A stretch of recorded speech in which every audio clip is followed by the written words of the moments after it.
Today we will be reading The Six Swans from the book Household Stories by the Brothers Grimm. This book was written by Jacob and Wilhelm Grimm in German in 1886. This 1963 edition was translated by Lucy Crane, illustrated by Walter Crane, and published by Dover Publications Incorporated in New York. Let's begin. The Six Swans. Once on a time, a king was hunting in a great wood, and he pursued a wild animal so eagerly that none of his people could follow him.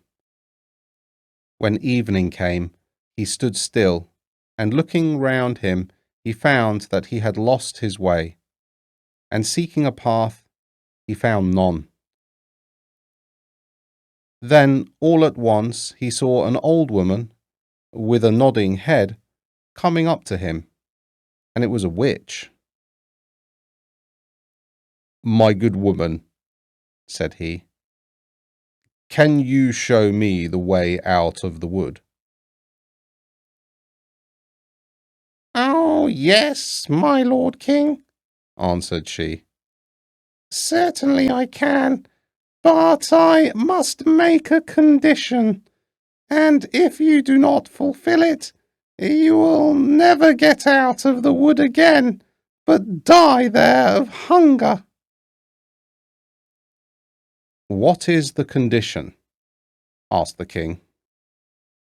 "I have a daughter," said the old woman, "who is as fair as any in the world, and if you will take her for your bride and make her queen, I will show you the way out of the wood."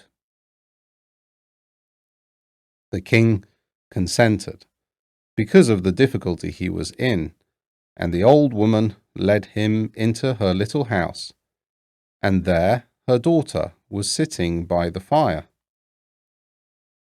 She received the king just as if she had been expecting him, and though he saw that she was very beautiful, she did not please him, and he could not look at her without an inward shudder. Nevertheless, he took the maiden before him on his horse, and the old woman showed him the way, and soon he was in his royal castle again, where the wedding was held. The king had been married before, and his first wife had left 7 children, 6 boys and 1 girl, whom he loved better than all the world. And as he was afraid the stepmother might not behave well to them, and perhaps would do them some mischief, he took them to a lonely castle standing in the middle of a wood. There they remained hidden, for the road to it was so hard to find that the king himself could not have found it, had it not been for a clue of yarn possessing wonderful properties that a wise woman had given him.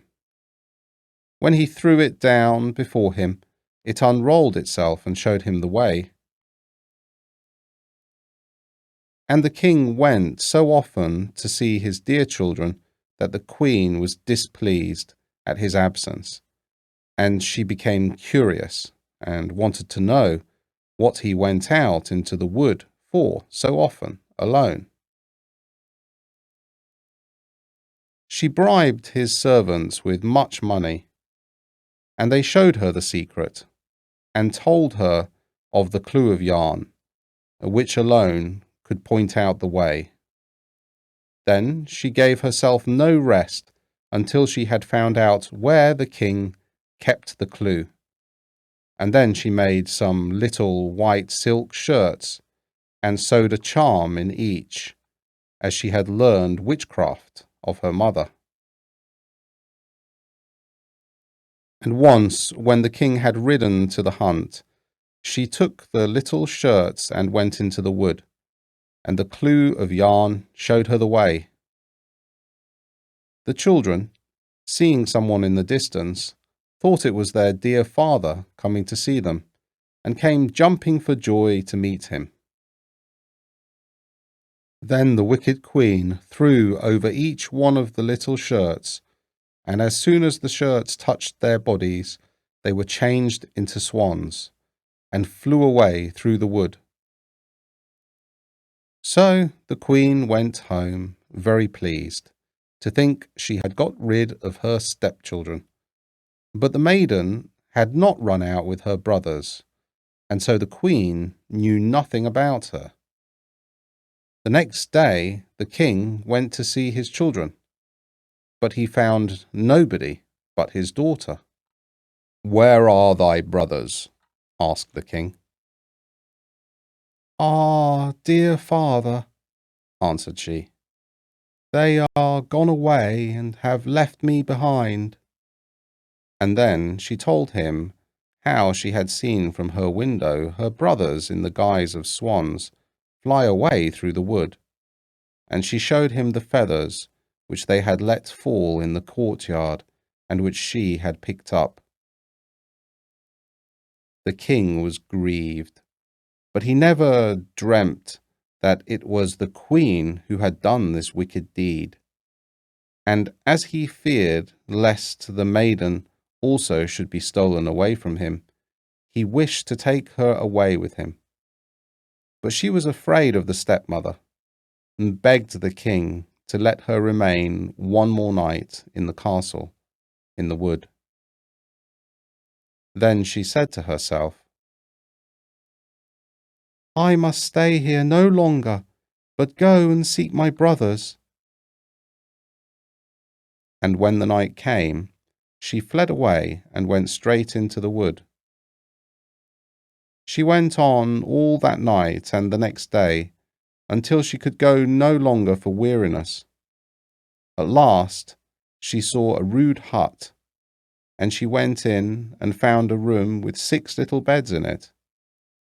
She did not dare to lie down in one, but she crept under one and lay on the hard boards and wished for night.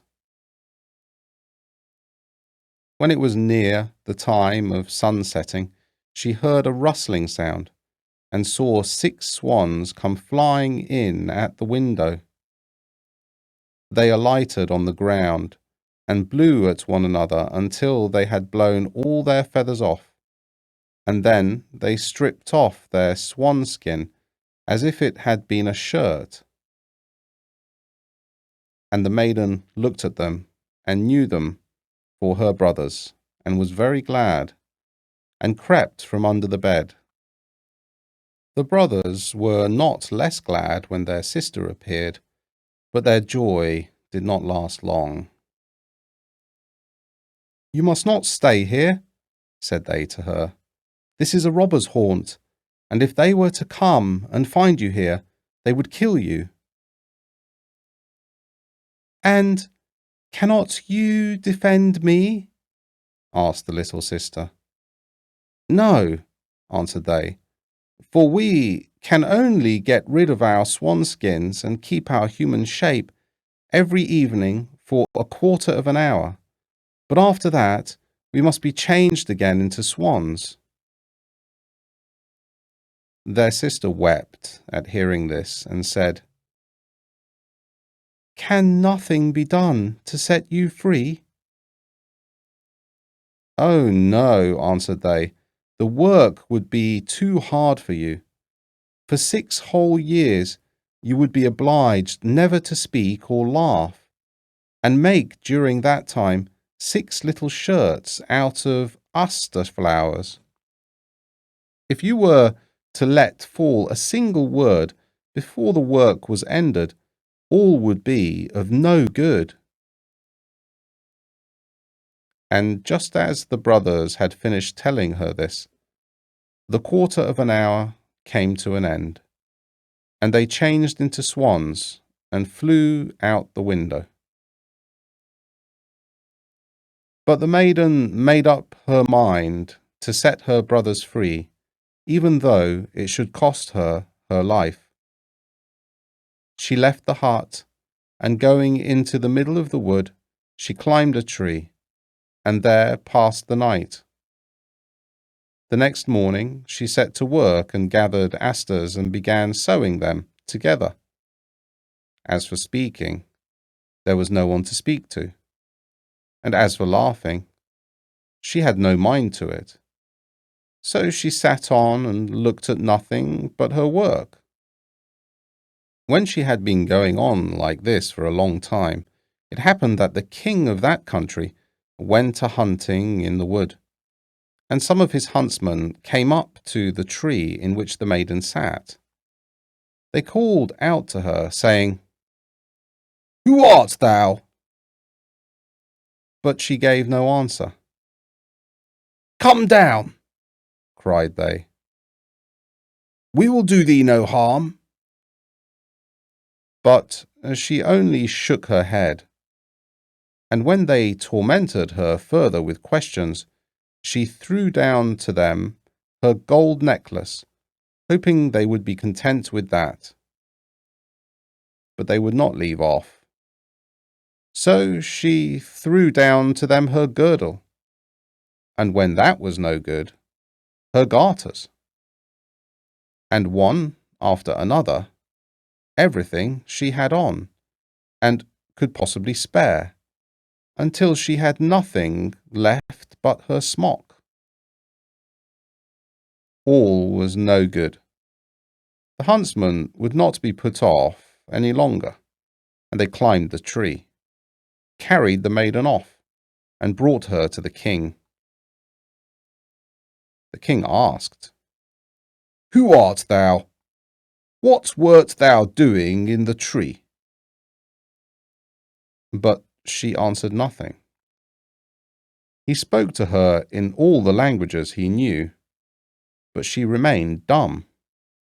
But, being very beautiful, the king inclined to her, and he felt a great love rise up in his heart towards her, and casting his mantle round her, he put her before him on his horse, and brought her to his castle. Then he caused rich clothing to be put upon her, and her beauty shone as bright as the morning. But no word would she utter.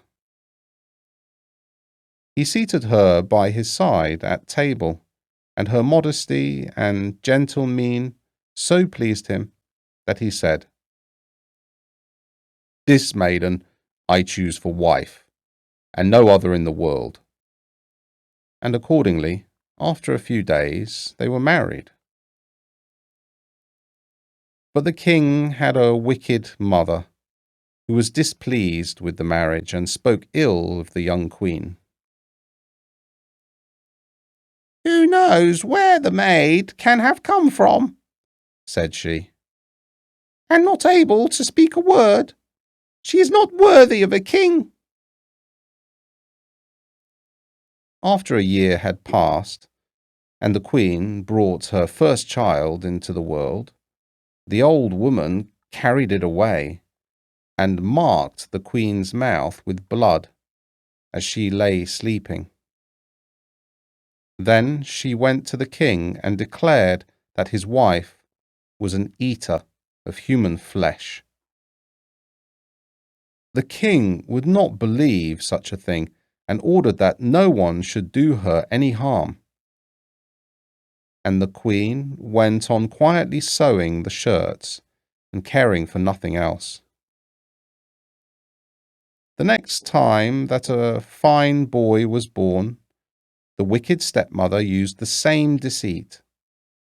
But the king would give no credence to her words, for he said, "She is too tender and good to do any such thing, and if she were only not dumb and could justify herself, then her innocence would be as clear as day."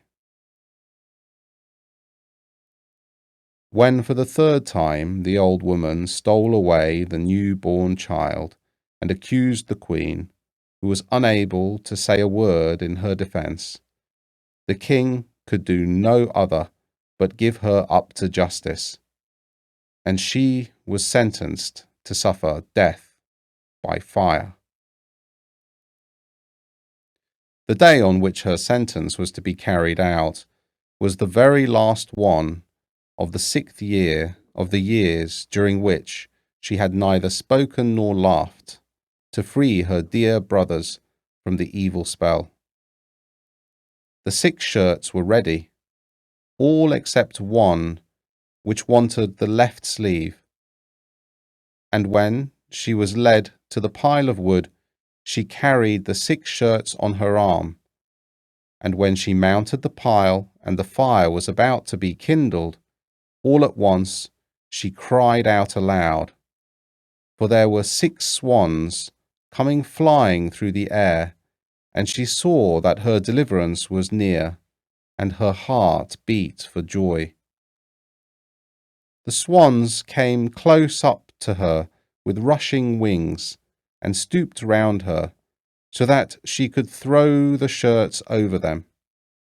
And when that had been done, the swan skins fell off them, and her brothers stood before her in their own bodies, quite safe and sound. But as one shirt wanted the left sleeve, so the youngest brother had a swan's wing instead of a left arm.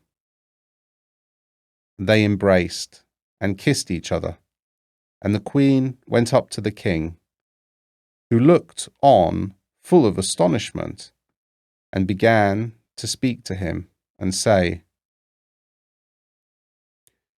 "Dearest husband, now I may dare to speak and tell you that I am innocent and have been falsely accused." And she related to him the treachery of the stepmother, who had taken away the 3 children and hidden them.